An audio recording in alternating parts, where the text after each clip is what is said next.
Good morning and welcome to Being Crisis Prepared, the BCP podcast from Inveroy Crisis Management. Today is the 22nd of November and with me is Toby Ingram calling in from Paisley. Toby, good morning. Good morning, Matthew. How are things today? Yeah, all is good. And I'm conscious that we have an action-packed, if that's possible, podcast. Lots going on in the world that we'd like to talk about today. So if you'll forgive me, we'll crack straight in. And we wanted to talk about three topics in the main today. One is the incidents of flooding both in the UK and Venice and some of the thoughts around that. Secondly, Toby will then be talking about some issues in the higher education sector around the world. Then we wanted to have a look very quickly at global unrest and what that might mean for supply chains, and finish with a couple of thoughts from the BCI conference if we have time. Toby, was that about right? Anything I've missed? I think you're bowling to a perfect length. Okay, perfect. And in which case we'll start with some thoughts on the flooding situation. Many people will have seen the news, I am sure, both in the UK and Venice. The UK largely centred around Doncaster, the River Don. Names that came up in this recent flooding incident were the towns of Doncaster and then Bentley and Fishlake, which are all, roughly speaking, South Yorkshire. Pretty harrowing pictures of people being flooded out of their homes. Estimates of 600 plus properties affected and over 1,000 people evacuated, some for some time. And as we're speaking at the moment, the issue is now turning more towards the recovery afterwards for these individuals, and obviously also the businesses that were in that area as well. And one article I read talked about an organisation called Reread, which is effectively recycling books based in Doncaster, and over 100,000 of their books destroyed as a result of the floodwaters. Other side of the coin for individuals, it's estimated in Fishlake by the local vicar that 27% of houses, so roughly 1 in 4, were uninsured. Some houses now are looking as though they may need to be demolished. Insurance excess increasing up to 7,500 for your first claim, and insurance cover looking at in the order of £250 per month. So all pretty harrowing.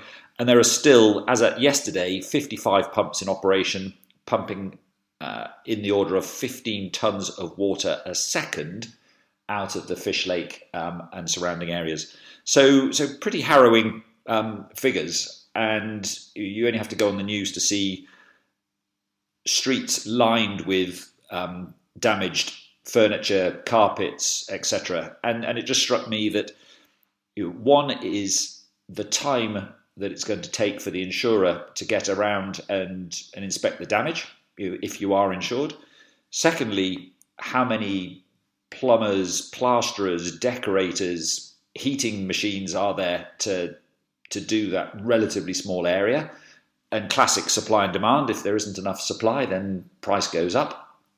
All at the time when people are desperately trying to get themselves sorted, get back into their accommodation so that they continue work, children can go to school, and everything is, of course, it floods in the winter, which is the worst possible time to think about moving into a caravan for a short notice, short period, if you can find one in the local area that allows you to carry on doing your work. So lots of disruption there, which does have an impact on everyone's lives, but if you're a business, on your employees' lives, and therefore I pitch all of that, and just wondered, Toby, if you had any thoughts on the sort of what might we be able to do. That's a huge opening comment, sorry, but it's quite a big topic, and it seems to come up over and over again.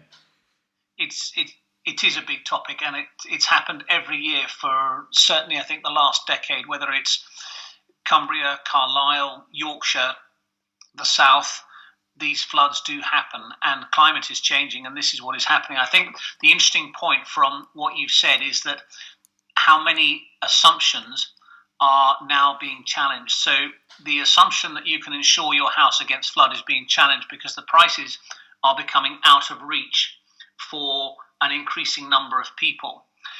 Even if you are able to insure your house and claim against damage, if there simply aren't enough plumbers, plasterers, decorators, builders to go around, you're going to be living for a considerable period of time in a very, very disrupted house, which is emotionally very traumatic for anybody because it's your home.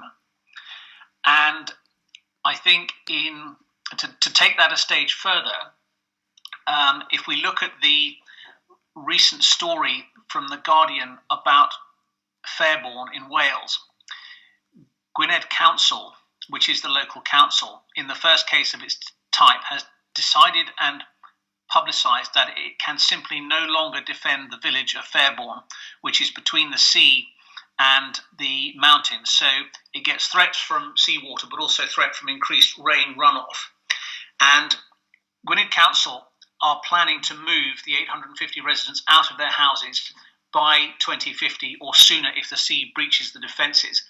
And first of all, you would say utmost sympathy goes out to the villagers of Fairbourne because this is their home.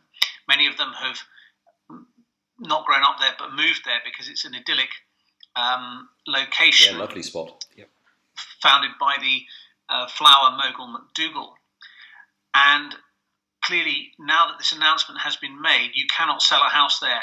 You just can't drop the price low enough. Nobody's going to buy there. So in many cases, people's life savings are invested in their real estate, and the value of that investment has pretty much reached zero now because you'll never be able to sell it. Sorry, so let me get this right. They're saying that village, from 2050, the sea will just take it over? It will be returned to salt marsh. You take out the phrase that's being used is they're going to decommission the village, which means you remove everything, people, houses, every trace of infrastructure, and the sea comes back in. With no compensation?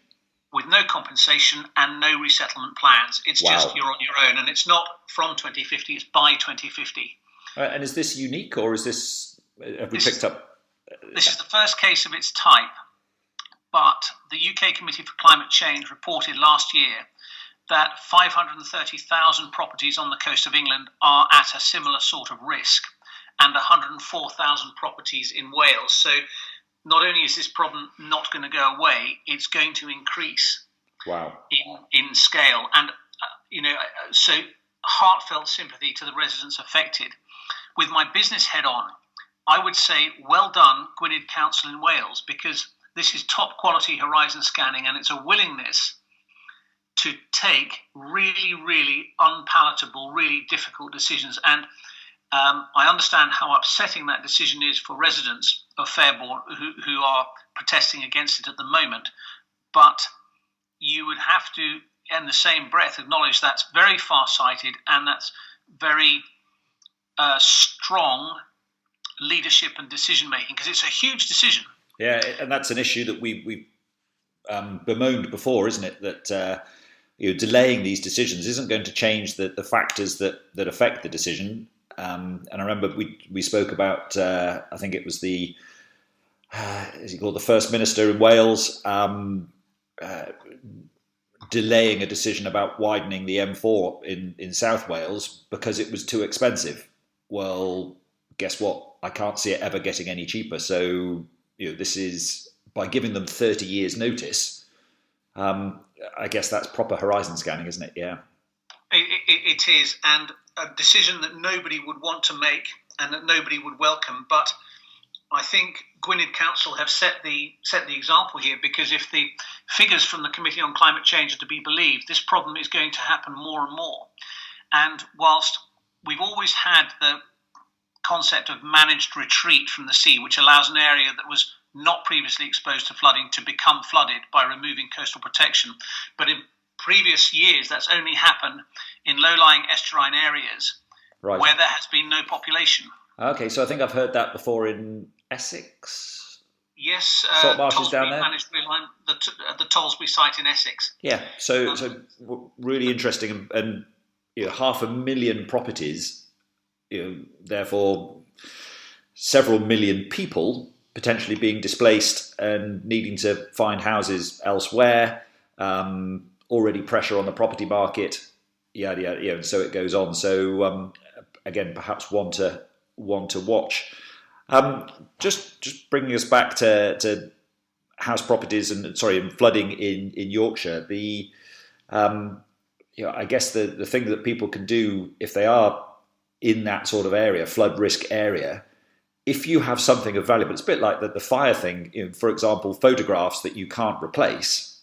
It's that scan them in to your computer system, put it on the cloud, so that even if you've lost the original, you haven't lost the image, and you can get it reprinted. And absolutely, and it's that thinking through, what is it that I've got that is absolutely irreplaceable, and I appreciate the short term, 5-10 years of stress to financially be able to replace what it is that you've currently got and you've lost, but you can never go back and get that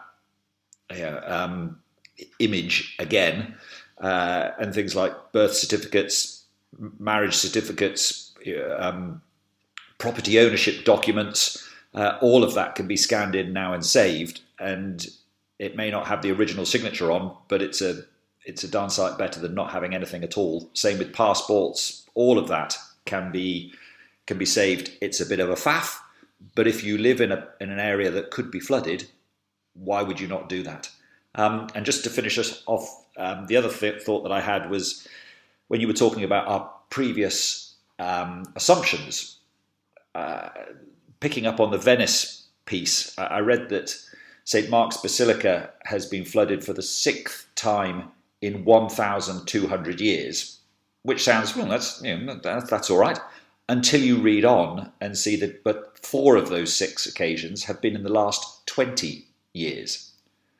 So, yes, so what we have previously thought of as a 1 in 500 year occurrence is now happening every 4 years, or 4 to 5 years, which is a massive difference in our planning assumptions of how high our flood defences need to be, because what we have previously thought of as, it's okay, it's a 1 in 50 year, it's a 1 in 100 year event, is now happening on almost an annual basis, and therefore all previous assumptions are invalid. And when it comes to... Not necessarily invalid, but need to be re-examined. Yes, okay. But therefore, when it comes to, okay, so what, does your local authority have the money to change their flood defences, to improve them? At the moment, it's autumn.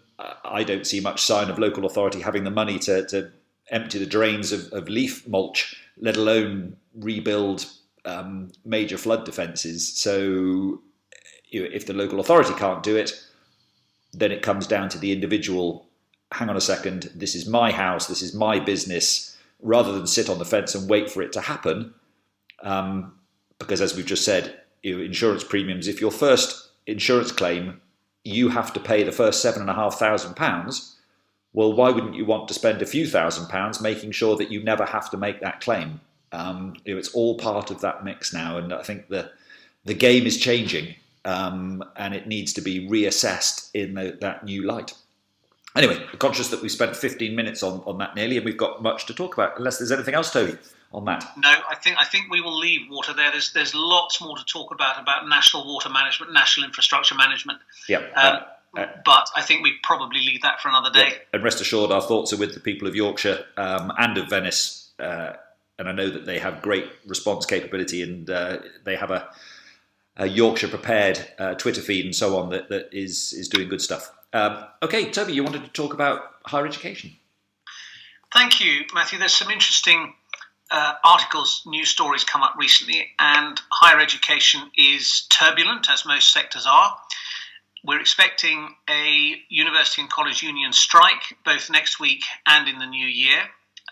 The issues in play are both pensions and pay and conditions, and as always with these situations, there is largely equal arguments on both sides, and students will be affected because there's a battle over compensation for lost teaching time. Students won't necessarily get feedback on their coursework. Some exams will be disrupted. And I know you're running an exercise next week with the AQA, and it'd be very interesting to test that as a disruption for them as to what do they do if you simply don't get exam scripts. What's the continuity plan? We're also warned in September that there could well be large-scale student protests against Brexit. And because, of course, the first, second and third years are almost all now too young to have voted in the 2016 referendum. Yep, makes sense. So there's an element of disenfranchisement there. And looking wider afield, we have seen the French government coming under pressure after a student set himself on fire in protest. And as we do a number of, as we provide business continuity support for a number of higher education institutions, that's a scenario that we are going to run on their exercises in future, because it's a different kind of fire. Yeah, sorry. So this male, female, anyway, this person was so aggrieved at an issue that they set themselves on fire. They did. Wow. It was attempted suicide to protest the hardships of university life. 22-year-old suffered 90% burns on his body after attempting to take his own life outside a university building in Lyon in southeast France. He lost his student grant, and he remains now in serious condition in the hospital. So a tragic incident. Yeah. And he blamed it on policies pursued by France's leader and their higher education sector. So just an example to highlight that, as I said, the sector has a certain degree of turbulence in it, which perhaps if you're not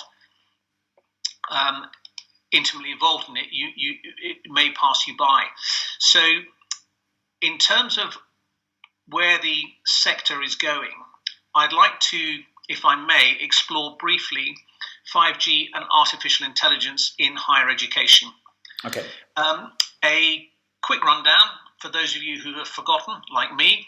1G was analog voice, 2G was digital technology and short messaging service, 3G was the mobile internet, 4G was high-speed mobile broadband. Which is what we've got now, yeah? Yep. 5G, coming into the large parts of the UK next year, is the fifth generation mobile phone network. Much faster, much more reliable, greater capacity, much shorter response times, and often referred to as the network of things or the Internet of Things, okay. And offers super fast mobile broadband with no need for landlines, super smart factories, lower latency, car-to-car and car-to-infrastructure communication, and it solves the problem of the existing spectrum bands becoming congested. It's much better at handling thousands of devices simultaneously. And some of the benefits are the workers are going to be able to remote work more easily, to operate machinery from afar. Remote surgery is going to be enabled with doctors controlling robots from somewhere else in the world. Monitoring, controlling devices, which means that humans don't have to go into high-risk situation. Okay. Apps faster travel through automated transport. But there are huge opportunities here for higher education, because you can deliver so much more in such a different environment. So the traditional university model is that you go and you're resident at a university and you listen to a lecture, you go to a seminar, you write an essay, you get it marked, you do an exam. Sure. What 5G and other technological advances might enable in the future is something like Russia's University 2035 program, which aims to massively boost its higher education achievement. And the University 2035 model has no buildings, no walls, no desks, no chancellors, no exams, and no degrees. It's powered entirely by AI tools and teaching methods which can be applied all the way from the primary school right through to higher education, and mass retraining of the older generation. Mm-hmm. And it changes how we think about universities. It links in very closely to the massive open online courses initiative, which and massive online open courses, MOOCs, online courses, unlimited participation via the web. It provides interactive courses and interactive professors and teaching assistants. And therefore, we may be looking at the entire university experience as we know it changing quite radically. And again, it comes back to your point that old assumptions are going to be challenged. If you can imagine from a higher education point of view, if you're running a higher education institution, you're worried about your infrastructure, you're worried about welfare of students, care of people, water, fire, flood, pestilence, protests. Yep. What if you were able to set up a university that had none of those worries, because it doesn't physically exist? It's all of the teaching and discussion and tutoring is done on VR headsets enabled by 5G and other super fast internet. Then all of those resources that are sucked up by maintaining your buildings and doing health and safety and insurance and utilities and security can actually be devoted to the learning. Yeah. Now, you and I, Matthew, because we are so old, will say, but that's not what university is about. That, university is about going to somewhere you haven't been before, living independently, living amongst a group of people your own age and having a whale of a time. But I just question whether we only get nostalgic about that because it's what we experienced. And if you are a young person growing up now, you may not miss that because you'll never had it. And you may really gravitate towards this new form of university along the Russian 2035 model. I think you're absolutely right. Interestingly, we've discussed before, what's the future of a book? What's the future of a library? And it all fits in together, doesn't it? That if nothing needs fixed assets anymore other than your kitchen table and a headset, and broadband, 5G, suddenly I can be enrolling on a course based out of notionally Sydney, Australia, but with lecturers from all over the world giving me the world's leading lecturers, amazing graphics and all the rest of it, for probably the same cost as I would pay to go to a UK university and attend a course, by the time you've added in tuition fees and rent to go and £500 plus a month for rent to go and live in somewhere that just to attend a course. Absolutely. And current universities or higher education institutions are largely limited by physical capacity. You can only accommodate so many students, you can only teach so many physically. But imagine if you were able to employ 3 times as many lecturers as you employ now without having to accommodate them. And therefore, imagine being able to teach 3 times as many students, including the really high value ones like graduate students who do your research, without any increase in net cost. Suddenly you're in a different game. Yeah, and I guess there may be some courses that you obviously need to keep fully up to date and may change every year.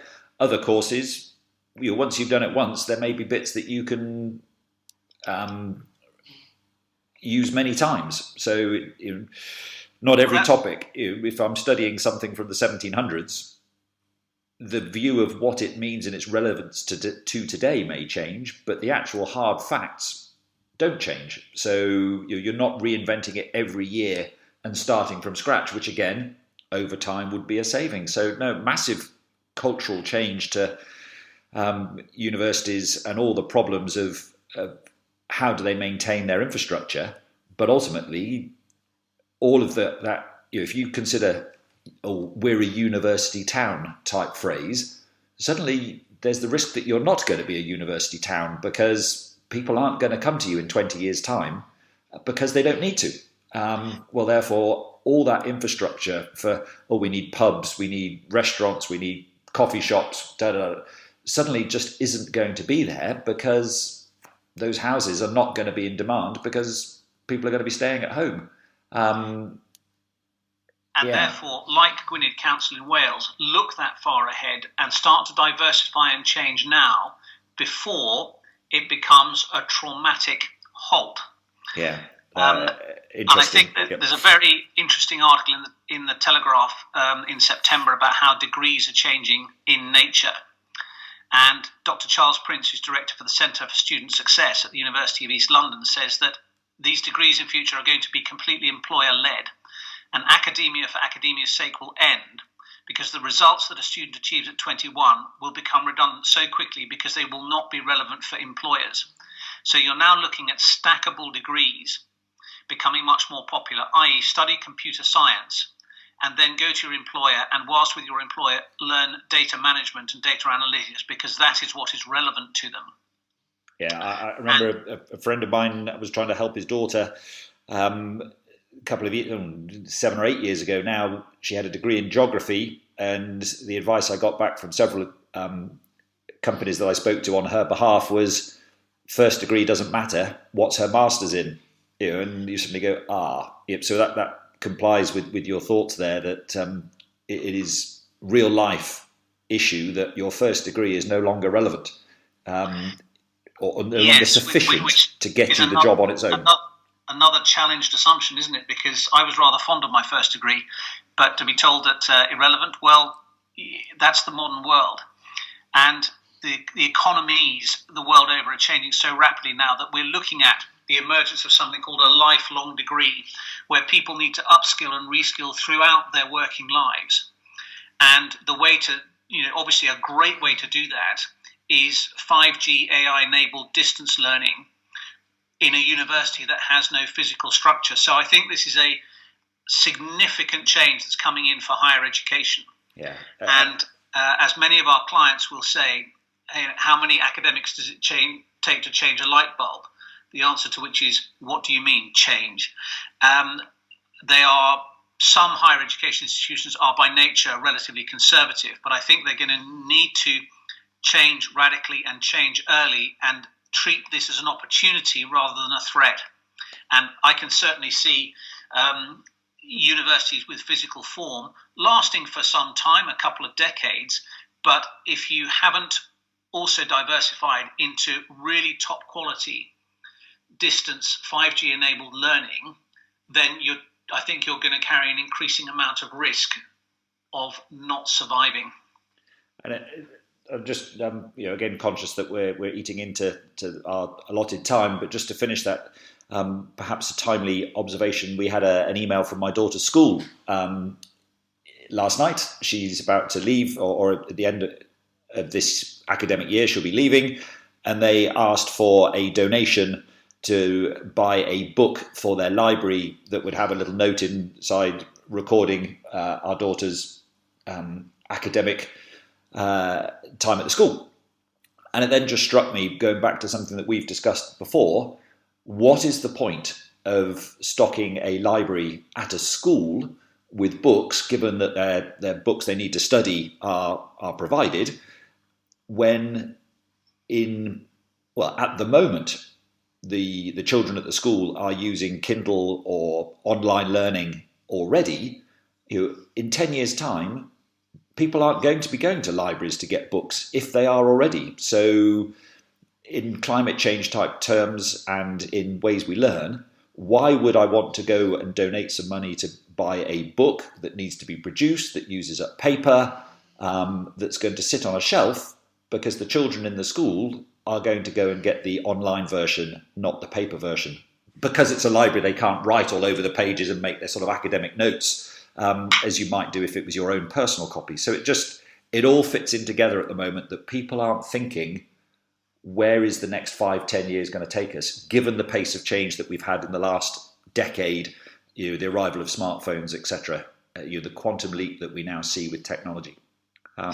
You're absolutely right, Matthew, and I remain firmly convinced that this is a huge opportunity. And if you want to bring it down to a soundbite, imagine being able to treble your student numbers and therefore treble your student fees with no concomitant increased cost of accommodation and infrastructure.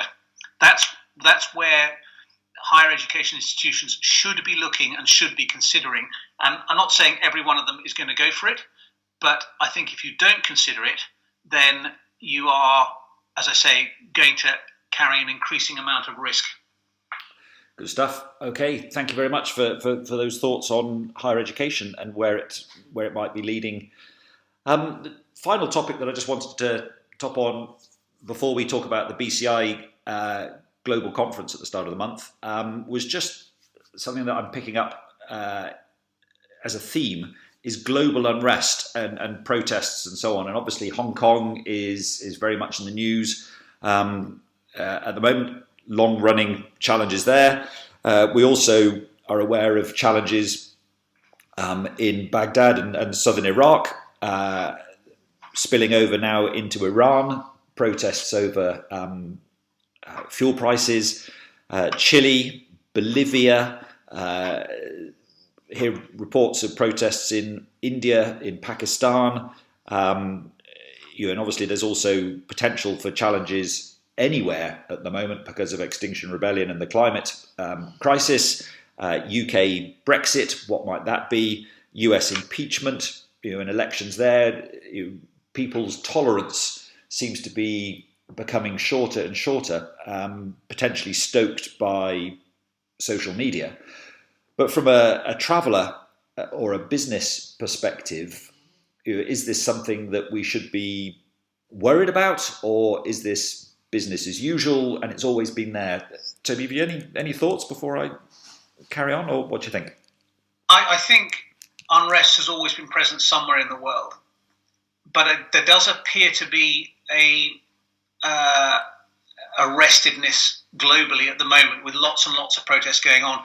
And I have nothing new to add that people won't already know, but I think it's worth restating anyway that always look at travel advice. Always. And are there good sources that you'd recommend for that? The Foreign Office travel advice is a great start. Okay. And I think moving on from there, there are several specialist providers in the security world who do this sort of thing, but also consider, is your journey absolutely necessary? Can it be done in another way?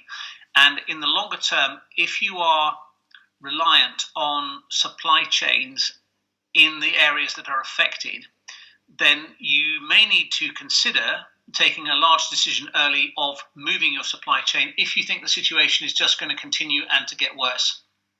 Yeah, and I guess the other thing for travel advice, you make sure you've got your insurance and that it's going to cover you for the area to which you are going, because sometimes insurance companies can put out changes at short notice, and their own travel advice is often available on their websites.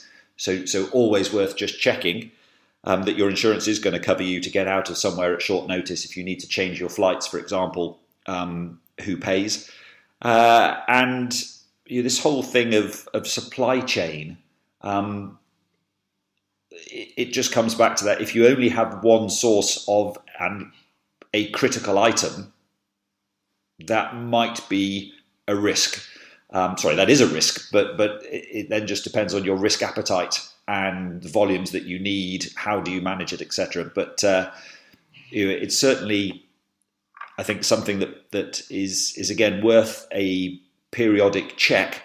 What is the future? Do your PESEL type analysis of the region that you're in, and just because that's what it was last year doesn't mean to say that's what it's going to be next year. And just checking those political, environmental, social, technical, legislative or legal and economic factors, i.e. spelling PESEL, is always worth doing. So I'm as I say, I raised that as a short little item, just that it just struck me as a theme that seems to be developing with the ease that people now can pass messages of how to get together and so on.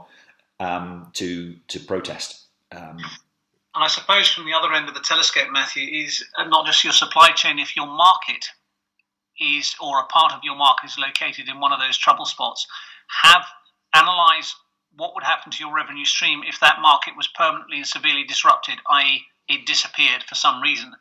And diversify, find other markets before you lose a 30-40% chunk of your revenue stream.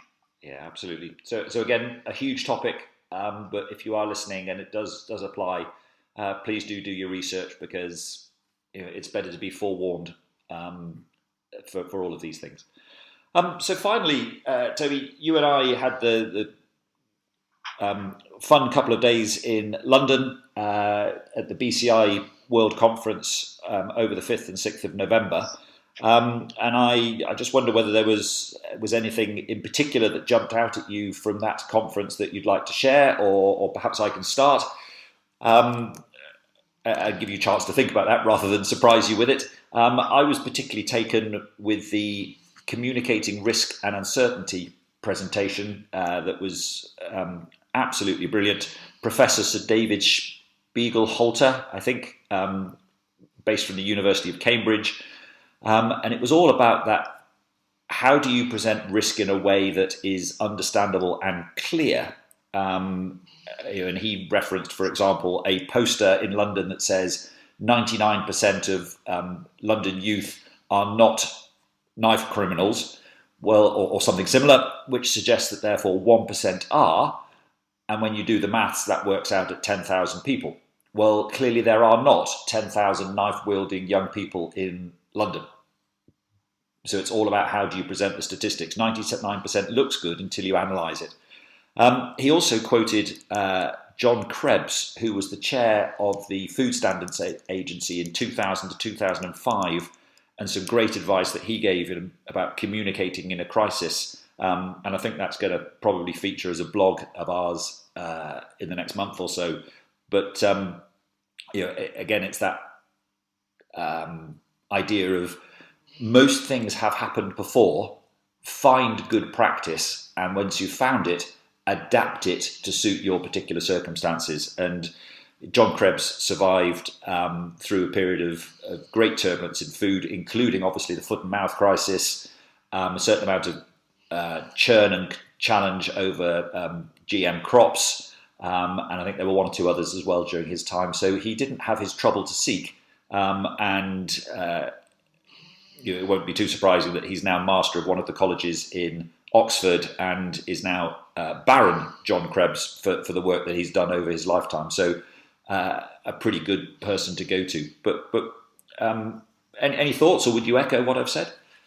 Absolutely. I listened to that presentation as well, and I thought it was outstanding. And I fully intend to plagiarise lots of it in the future, because it's just so engaging. And you think, how can data be that engaging? But it can in the right hands. And I think the other big takeaway from me was meeting Veronique Misgailo from the London School of Economics, who very kindly invited me to join the Higher Education Business Continuity Forum, which is a collaboration of a large number of higher education institutions, roughly 110, that get together once a year, share experiences, share good practice about business recovery, emergency response, crisis management, with the aim of instilling in people the ability to prepare and then emerge stronger from any crisis or any disruption. And I'm very much looking forward to the conference, which happens in March in Liverpool, March 2020. And it comes back to my point in this podcast that lots of disruptions to higher education institutions are happening at the moment. And there are, in the longer term, big opportunities. So I think the Higher Education Business Continuity Forum is a great opportunity and environment to explore those, meet other people in the same line of work, share good practice, etc., etc. So that was my big takeaway. Yeah, it's fantastic that a sector has come together to share that good practice, because it's, as I say, there is very little that will be new. It might be new to me, or it might be new to you, but it doesn't mean to say that someone else hasn't experienced it around the world. And we're not in competition as higher education. We're never in competition when it comes to safety of our staff, safety of our employees, safety of our students in their case. Absolutely good practice. Okay, that I think wraps up our recording for this, our 8th BCP podcast. Toby, thanks for taking the time to join us again for this one. Really insightful information there. If you are listening, we have done a couple of blogs in the past on the higher education sector, one in April and one in July. Please do have a look at them if it's of interest.